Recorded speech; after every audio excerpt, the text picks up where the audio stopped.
All right, talk about the runners who performed in the Battle of Beantown, especially senior James Newhouse. James ran an excellent race. And he just got himself up front and did what he needed to do. He's just been coming along, and he's a great leader. He's a captain on our team.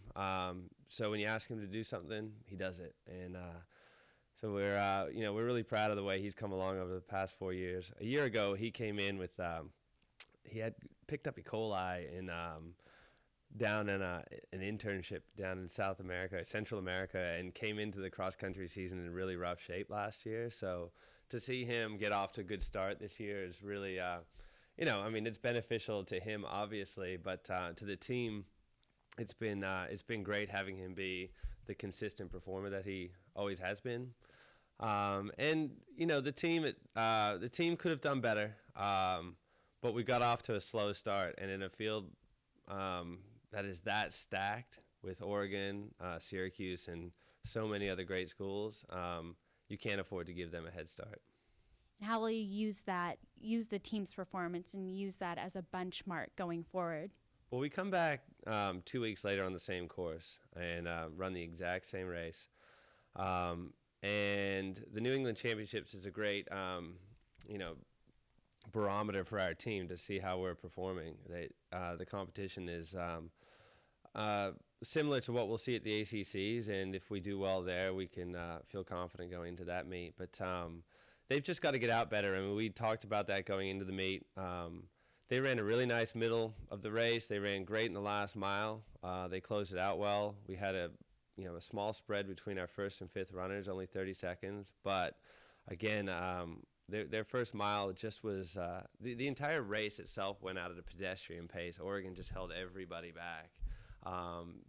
They ran through 5 minutes at the mile, 10:10 at 2 miles, and for those particular guys, these are guys that can rattle off 4:30 miles, no problem. So they just kind of played with the field and only ran the last mile hard.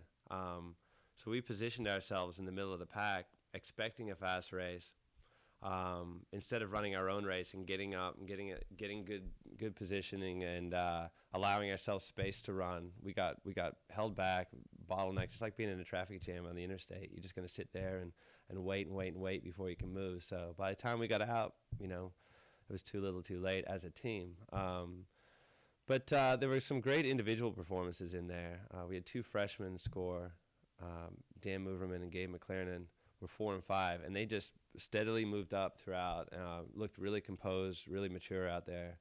So we're really impressed with that. And we had a couple of our go-to guys that just didn't have great days, and we expect them to, and they're in great shape. So there's nothing for us to panic. They just they simply just didn't get off the line, and that's what we've got to do in 2 weeks.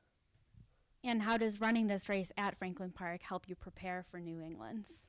Well, it's just like I said. It's just the exact same race in 2 weeks, and we know the course like the back of our hand. It's we know the hills, we know where it's challenging. It's probably going to be a little bit cooler. We had a hot day out there, so we hopefully it'll cool off and we'll get a chance to really open up and run. But we know it so well. So what we've got to do is just come back confident. We're in great shape, and we just have to execute. And really, that comes from getting off the line and just putting ourselves into a position where we can be successful. All right, thank you, Coach. All right, thanks a lot.